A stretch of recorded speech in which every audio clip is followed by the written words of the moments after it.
The Luminar had lived in perfect harmony for 10,000 years. Their civilizations spanned 12 star systems, each world a pristine paradise of gleaming spires and verdant gardens. Their mastery of biotechnology had eliminated disease, aging, and even accidental death. Their bodies could regenerate from almost any injury, and their consciousness could be transferred to waiting clone vessels should catastrophic damage occur. They had, in essence, conquered death.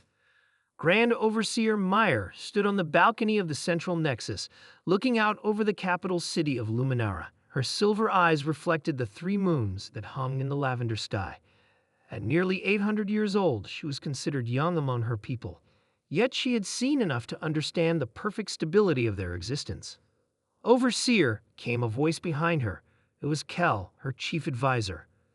"The anomaly has been confirmed. An unknown vessel approaches the outer boundary of our system."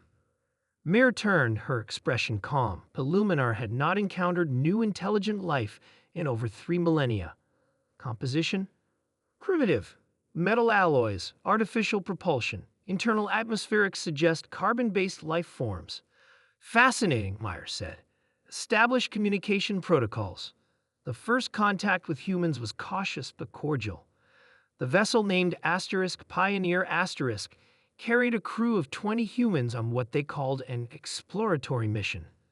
Their captain, a man named Jack, spoke with Meyer via holographic transmission. "We come in peace," he said, using the translation matrix the Luminar had quickly developed. "We seek only knowledge and friendship." Meyer studied the human with curiosity. Their form was similar to the Luminar, bipedal, symmetrical, with forward-facing eyes, but so clearly fragile. Their skin lacked the luminescent qualities of her people, and their movements seemed hurried, inefficient. "You are welcome to our system, Captain Jack," she replied. "We would be pleased to learn of your species." The humans were granted permission to land on Luminara, and a cultural exchange began. The Luminar were intrigued by these beings who lived such brief, urgent lives. Humans, they learned, rarely survived beyond a single century. Their bodies were vulnerable to countless ailments and injuries. Death was not just possible, it was inevitable. "How do you accomplish anything, knowing your time is so limited?" Cal asked a human scientist named Anna during a tour of the Biological Sciences Division. Anna smiled. "Perhaps it's because our time is limited that we accomplish so much." This paradox fascinated the Luminar. They observed how the humans worked with a passion and intensity that seemed foreign. Humans argued fiercely about ideas, took risks that seemed unnecessary, and celebrated achievements with emotional displays that the Luminar found both primitive and strangely compelling.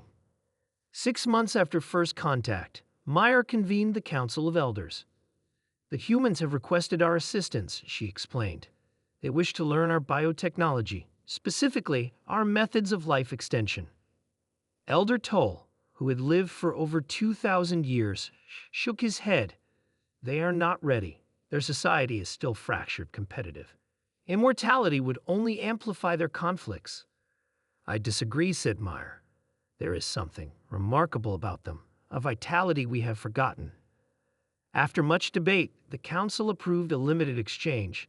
Luminar scientists would share some of their medical knowledge, while humans would teach them about their art, music, and literature, creations the Luminar found inexplicably moving despite their technical simplicity. As the exchange deepened, something unexpected began to happen.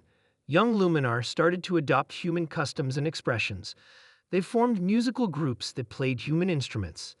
They created art that depicted conflict and resolution rather than perfect harmony. They engaged in debates about philosophy and purpose, concepts the Luminar had settled millennia ago. Elder Vex presented his concerns to Meyer. "This human influence is disrupting our society. Some of our youth are even questioning the value of eternal life. Yesterday, a young one asked me what purpose drives us if not the fear of death." Meyer had been pondering similar questions, and what did you answer? Vex was silent. The crisis came a year later. A young Luminar named Pax announced that he wished to decline his consciousness transfer. He had lived for 300 years and declared it enough. He wanted, in his words, to experience the completion humans know.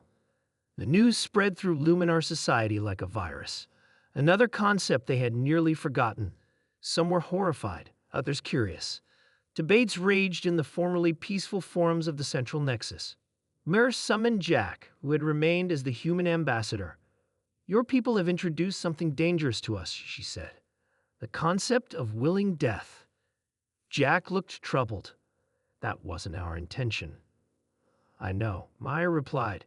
"But now that it's here, I must understand. How do humans find meaning knowing they will end?" Jack considered the question carefully. Perhaps meaning doesn't come from how long we exist, but from what we do with the time we have. We love more deeply because we can lose. We create more passionately because we won't see every tomorrow. We change because we must. The following months brought more disruption. A small group of Luminar began to advocate for what they called finite existence. They argued that eternal life had led to stagnation, that without death, the Luminar had ceased to truly live. The council was divided. Some wanted to end all contact with humans. Others proposed even deeper integration. Meyer made her decision. "We will neither embrace nor reject the human perspective," she announced. "Instead, we will offer choice. Those who wish to live as we always have may do so. Those who wish to explore a different path may do that." It was unprecedented. For the first time in recorded history, Luminar society would contain fundamental differences in how its people lived and died. 5 years after the Pioneer first entered their system, Pax became the first Luminar in 10,000 years to experience death.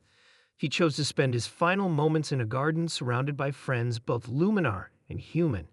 As his consciousness faded, he whispered, "Now I understand what it means to truly live." Mirror stood on her balcony, watching the same 3 moons she had seen countless times before. But now, somehow, their light seemed more precious. A civilization that had conquered death had discovered something unexpected from these fragile, temporary humans. The possibility that, in embracing an end, one might find a more meaningful beginning.